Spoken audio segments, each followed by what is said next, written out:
हाँ जी, बोलिए। प्रभु जी, बोलने का तो कुछ भी नहीं है जी। कोई बात नहीं। तो देखो यहाँ पर जो है ना, लोगों को आपने कहते सुना होगा, मुझे प्रकृति से प्रेम है। तो वो क्या बात कह रहे होते हैं? प्रभु जी, जो इस तरह से कहने वाले हैं ज्यादातर उनका एंगल उससे होता है कि जैसे पेड़ पौधे हैं, फ्लावर्स हैं, या घास में बैठना, चलना, नदियों को देखना, इतना मात्र है जी। इससे ज्यादा डीपली नहीं वो प्रकृति के टच में होते जी ज्यादातर लोग जी, जहाँ देखे गए हैं। हम्म। बराबर है। तो देखो, एक होती है प्रकृति बाहर, वैसे ही भीतर भी एक प्रकृति चल रही है ना? जी। तो यहाँ पर शब्द है कि मुझे प्रकृति से प्रेम है। अब ये जो मुझे, मैं कैसा हूँ, और मैं कहता हूँ कि मुझे प्रकृति से प्रेम है, तो मेरा प्रेम कैसा होगा? आपने ऐसे को भी देखा होगा कि देखो, मुझे रोटी से बहुत प्रेम है ना? जी। मुझे भिंडी की सब्जी से बहुत प्रेम है ना? जी। जी प्रभु जी। I just love chicken lollipop, ये भी प्रेम ही है ना? जी प्रभु जी। यानी जो प्रकृति में चिकन था, उसको काट कर खा गए, और आप कह रहे हो प्रकृति से प्रेम है, ऐसा? हाँ प्रभु जी, ये तो उनका बेहोशी वाला वो प्रेम थोड़ी कहेंगे प्रभु जी इसको। हाँ, तो देखो, जब कोई कहता है ना कि मुझे प्रकृति से प्रेम है, तो उसकी परिभाषा क्या है प्रेम की, वो चेक करना है कि वो होश में है या बेहोश है, वो आत्मज्ञानी है या ऐसे ही। जी। तब जाके उसके प्रेम का पता चलता है कि वो प्रेम किसको कह रहा है। यानी सारा चीज का उपभोग करने को ही वो प्रेम कह रहा हाँ जी प्रभु जी। है ना? मुझे वाटरमेलन बहुत, उससे प्रेम है मुझे, इसका मतलब क्या हुआ? वाटरमेलन को ऐसे ही छोड़ दूंगा बिना खाए? हाँ जी। ये तो, है ना? जी प्रभु जी, ये तो वासनाएं तो हैं कहीं ना हाँ, कहीं। ये तरीके अलग है, ये तरीके अलग है। आप इसके भीतर उतरना, चेक करना कि ये जो है कहाँ से आ रहा है, ये सारा जो सेंटेंस ना कहाँ से आ रहा है, और फिर उसकी हरकतें उस प्रकार की ही होती है। जी प्रभु जी। आपने ये भी सुना होगा कि छोटे बच्चे जो है, उससे मुझे बहुत प्रेम है, ऐसा लगता है कि बस इस बच्चे को खा जाऊं। ऐसा सेंटेंस सुना है कभी? नहीं प्रभु जी, ऐसा तो नहीं सुना जी। बस ये इतना तो सुना है जी, भी बच्चे से प्रेम है और अच्छा लगता है वो। हाँ, तो हमने सुना है, बहुत लोग ऐसे कहते हैं कि ये बच्चा इतना क्यूट है कि ऐसा लगता है कि मैं इसको चबा लूं। ये क्या दिखा रहा है? ये तो प्रभु जी सरासर बेहोशी की वो है जी। मतलब कि वो जो राक्षसी वृत्ति पड़ी है भीतर, जी। किसी भी सुंदर चीज को देखकर उसकी ओर आकर्षित होना और उसको चबा जाना, है ना? जी प्रभु जी। ये उस प्रकार की वृत्ति भीतर है। चेक करेंगे ना तो पता चलेगा। शब्द बहुत सारे ऐसे उलझाने वाले होते हैं, चीजें जैसी है वैसी दिखती नहीं है, फिर होश में दिख जाती है जी प्रभु जी। कि ये कहाँ से आ रहा है सेंटेंस, है ना? हाँ जी। तो ये सारा है। तो एक प्रकृति होती है भीतर और एक होती है बाहर। तो राग द्वेष मत करो, प्रकृति से ना प्रेम करो और ना ही घृणा करो, है ना? भीतर भी बहुत सारे भाव उठते हैं, क्या नहीं बताओ? हाँ जी, होते हैं प्रभु जी। तो उसके साथ राग द्वेष का कोई संबंध नहीं रखना है, और बाहर भी जो है ना प्रकृति, उसके साथ भी कोई राग द्वेष का संबंध नहीं रखना। उसको सिर्फ और सिर्फ निहारना है, सिर्फ और सिर्फ देखना है बस, है ना। यानी एक पौधा जमीन से बाहर निकल रहा है, सिर्फ देखो ना, आनंद है जी उसमें, जी बड़ा हो रहा है, आनंद है। हम क्या करते हैं, आपने देखा होगा, फूल लगे हुए हैं रंग बिरंगी, खुश, जी। उसमें से बहुत सारे लोग आते हैं, तो कितने लोग जो है ना, आपने देखा होगा, उसको तुरंत तोड़ते हैं, उससे रहा नहीं जाता, हाँ जी। सूंघते हैं, तोड़ते हैं, और फिर पंखड़ी पंखड़ी अलग कर देते हैं और वहां से चले जाते हैं, हाँ जी, है देखे ना। हैं ऐसे। कुछ लोग सिर्फ सूंघते हैं बस, आनंद लेते हैं, और कुछ लोग सिर्फ देखते हैं, निहारते हैं कि वाह क्या अद्भुत खिला है, बस, और फिर वहां से पसार हो जाता है। तो ये अलग अलग वैरायटी है प्रकृति को प्रेम करने की, जी प्रभु जी, बिल्कुल। है ना। तो जिसके भीतर ज्यादा कुछ वासनाएं हैं, कामनाएं हैं, इच्छा है, राक्षस वृत्तियां हैं, कुछ पा लेने की है, लालच है, लोभ है, ये सारा कुछ जो है ना दिखा रहा है, वो बिना फूल को तोड़े रह नहीं सकते, पंखुड़ी पंखुड़ी अलग कर देते हैं भीतर, जी है ना। पता चल जाता है कि भीतर क्या भरा है। और कुछ लोग जो है एकदम सिंपली उसको देखते हैं, आनंदित होते हैं बस, और फिर वहां से चले जाते हैं। तो साक्षी हो जाना है प्रकृति का, ये मैंने एक ही बात बताई, एक ही बात, एक एग्जांपल। वैसे ही भीतर बहुत सारा कुछ है, भीतर है काम क्रोध लोभ मोह, ये सारा कुछ जो प्रकृति ने दे के रखा है। जी भीतर भी वासना है क्या, नहीं बताओ। जी है जी।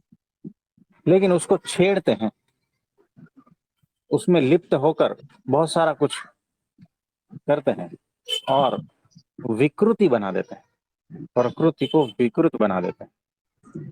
जी तो वासना पड़ी है बस, उसको साक्षी भाव से देख लेना, अतिक्रमण कर जाना, पार चले जाना, है तो है ठीक है।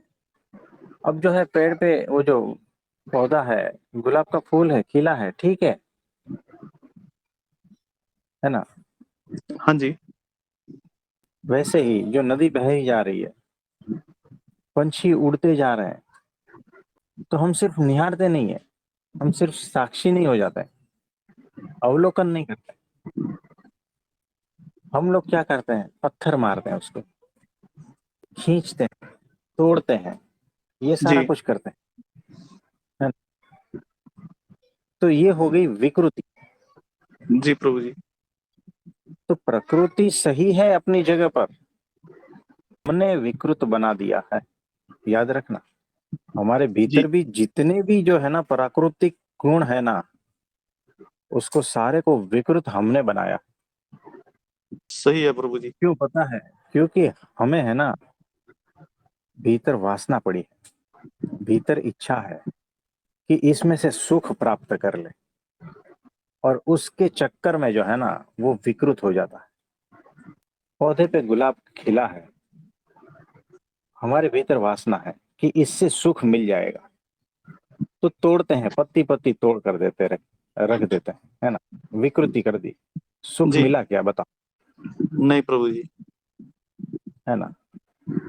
इसी तरह से हम सारे बाहर की और भीतर की प्रकृतियों को जो है ना सारा कुछ नष्ट कर देते हैं, विकृत कर देते हैं, और दुखी हो जाते हैं। जी प्रकृति अपनी जगह सही है, माया अपनी जगह सही है, छेड़ोगे तो फिर वो छोड़ेगी नहीं। सही है जी। तो उसको निहारो, उसको समझो, और उससे अतिक्रमण कर दो, उससे पार चले जाओ। ठीक है प्रभु जी।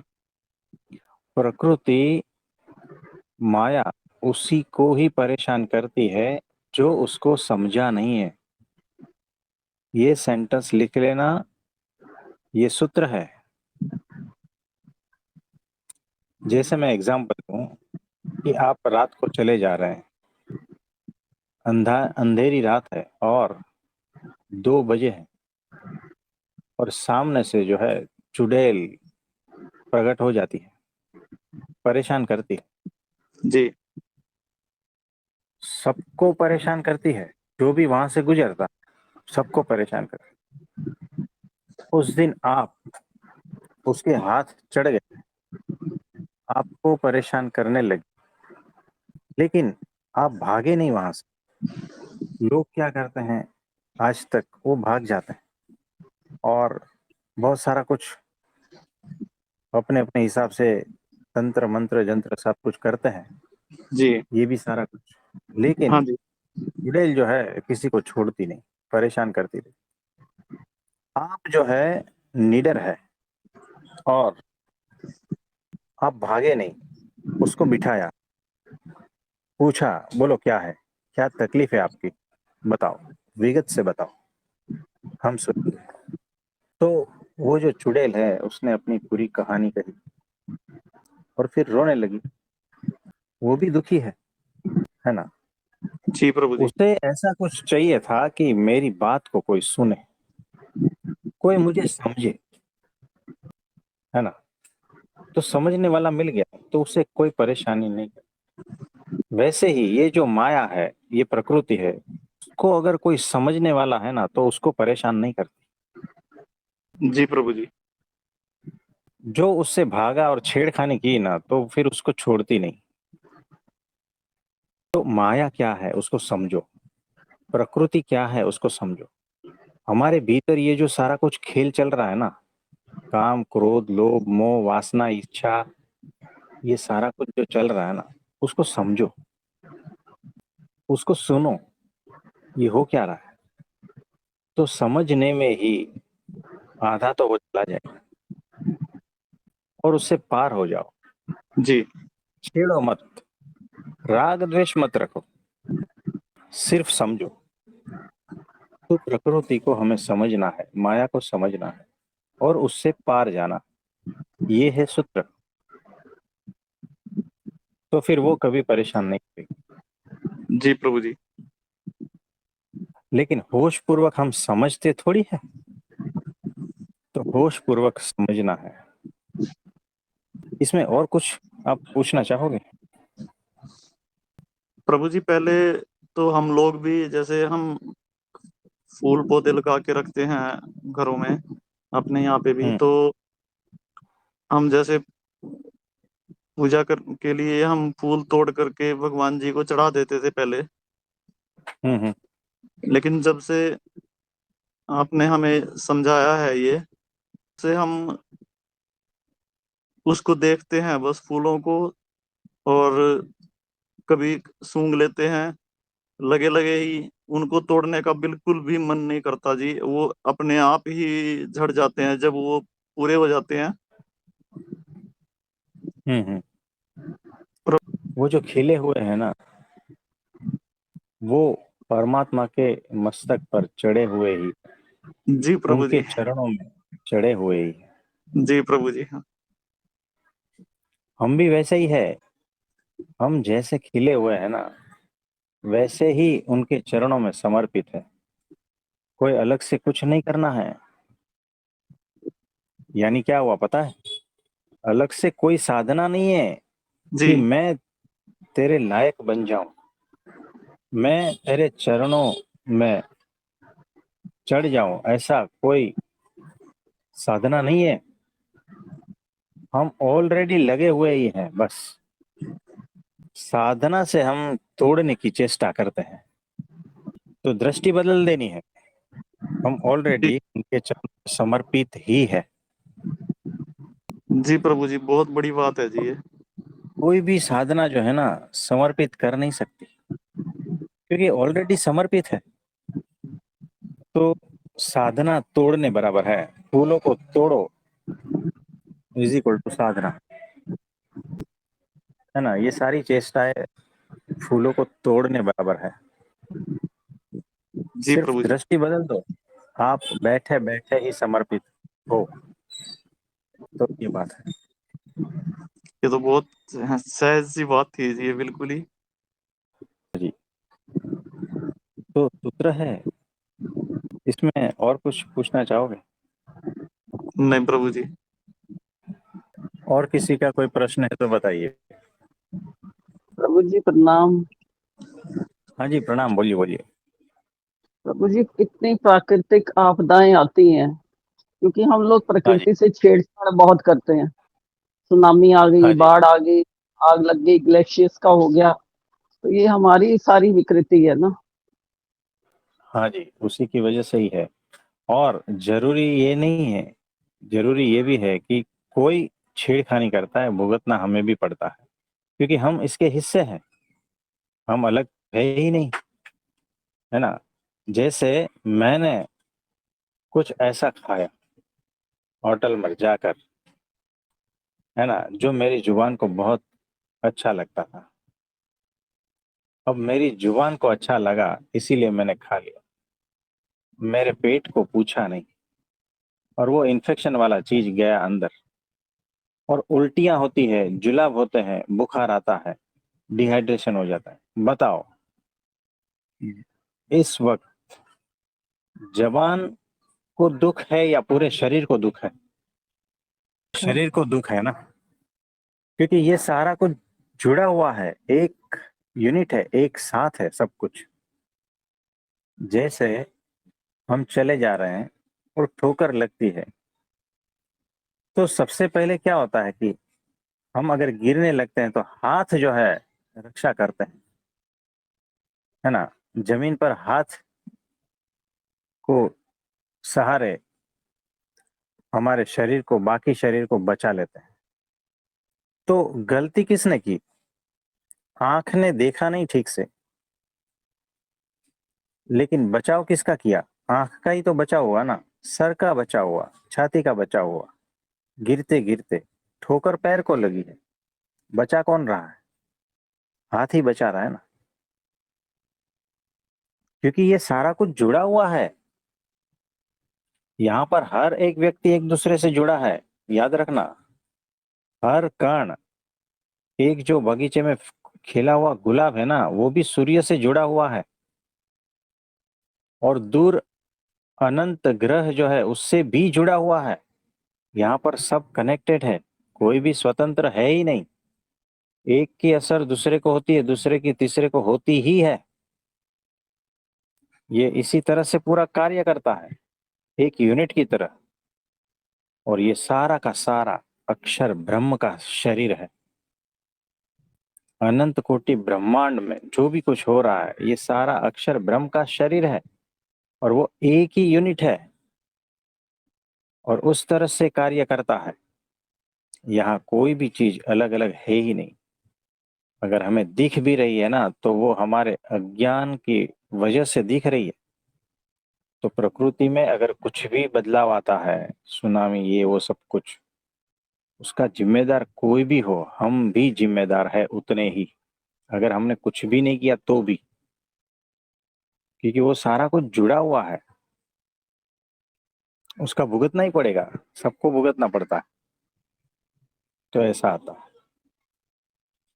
तो ये सारी छेड़खानी की वजह से ये सारा कुछ हो रहा है। तो आपका सवाल क्या था? सवाल ये था कि जैसे अब जंगल काट देते हैं, रोड्स बनाते हैं, तो प्रॉब्लम तो होती है, पर्यावरण को कितनी प्रॉब्लम हो रही है। हाँ जी। ये ये कह रही थी कि प्रकृति प्रकृति के साथ हम लोग छेड़छाड़ कर रहे हैं, तो नुकसान तो सबका ही हो रहा है ना। सबका होगा। प्रकृति अंदर भी काम कर रही है, जो खाना पचाती है, जो जो हाँ। कुछ हम कर रहे हैं, भूख लगती है, प्यास लगती है, एक वो प्रकृति भी काम कर रही है।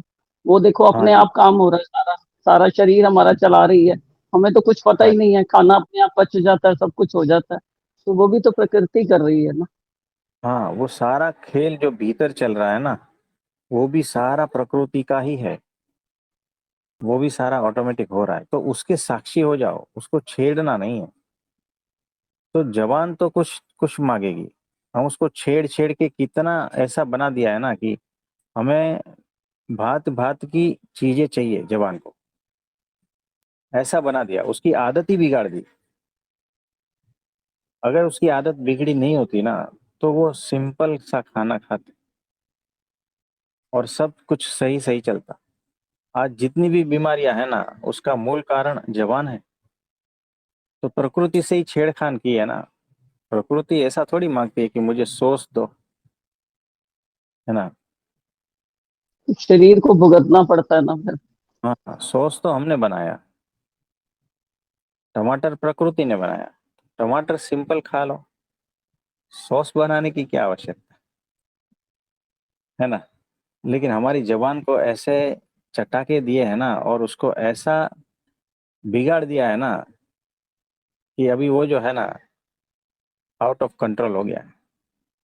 तो फिर भुगतना पड़ता है पूरे शरीर को। तो ऐसा है, कोई बात नहीं।